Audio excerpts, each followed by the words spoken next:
posted May 29, 2018 7 hours 0 minutes and 35 seconds video, The Story of Jubal, ABC News. When Kevin Torrens' aging father-in-law Ernie Hickling asked him to get back the lands of his ancestors, it seemed like an impossible mission. Politically back in those days there was nothing you could do, said Kevin Torrens.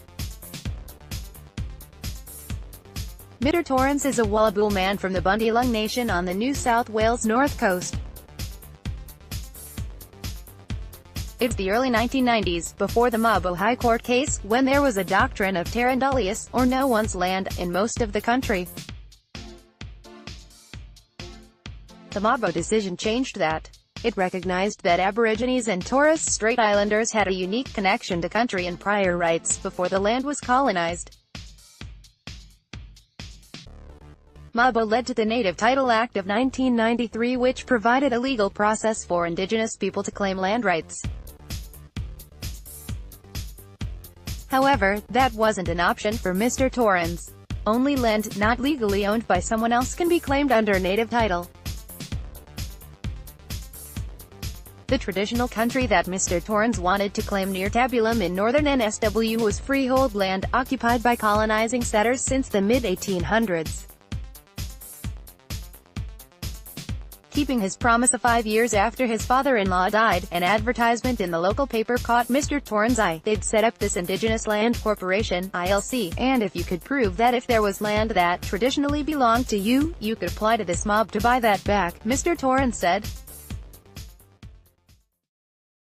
The ILC's Deputy Chief Executive Officer, Tricia Button, said the government established a land account on the back of the Mabo decision. The land account was there to be held in perpetuity to help the ILC buy land for Aboriginal and Torres Strait Islander groups, she said.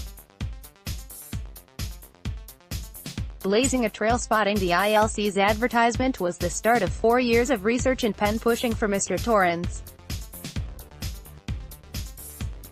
He had to prove his father-in-law's ancestors had a cultural connection to the land, even though they had been dispossessed of that land for generations. We had to see where they lived, where they camped, what they hunted, what they gathered. As far as bush tucker goes, Mr. Torrens said, we knew that already, but still we had to put it on paper, the application. Mr. Torrens still can't believe the luck he had in seeing that advertisement in the paper. I just thought, 5 years after my father-in-law passed on, to see an advert like that, it was meant to be. Jubal purchase historically significant. Jubal was among the first land purchases in the early years of the ILC. Those early ones are significant because in those first few years it was about building the Indigenous estate, Ms. Button said. $550 million has been spent on buying and granting land, which covers 6 million hectares being returned into the Indigenous estate. Today Jubal is one of 255 properties across Australia in the Indigenous estate. The ILC's land account also support Indigenous people to manage and earn a living from their land. We've got groups growing all sorts of bush foods, running cattle, exploring renewable energy businesses, running all sorts of tourism opportunities,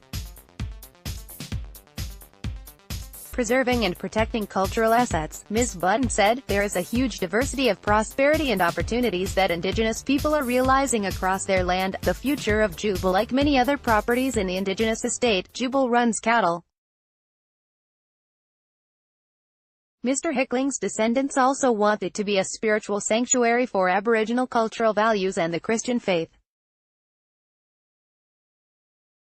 Mr. Hickling was part of a Christian movement on NSW North Coast in the 1950s that held annual conventions in Indigenous communities, attended by up to 400 people. Today Jubal continues this tradition by hosting an annual gathering for people to worship, sing and share the teachings of Christianity. Now that Mr. Torrens has kept his promise, he wants to return to his home country at Jubalum, an Indigenous community at nearby Tabulum, and create a space to practice the best of the old ways. We've got to start getting parents, children and grandparents to reconnect and listen to our grandfathers, light little fires, listen and tell stories. Connecting with our culture and our land is very important, Mr. Torrens said. That's what my vision is. Topics: Indigenous culture, Indigenous policy, land rights. Liz Moore 2480, WADEYEO 822, Mossman 4873, TABULAM 2469.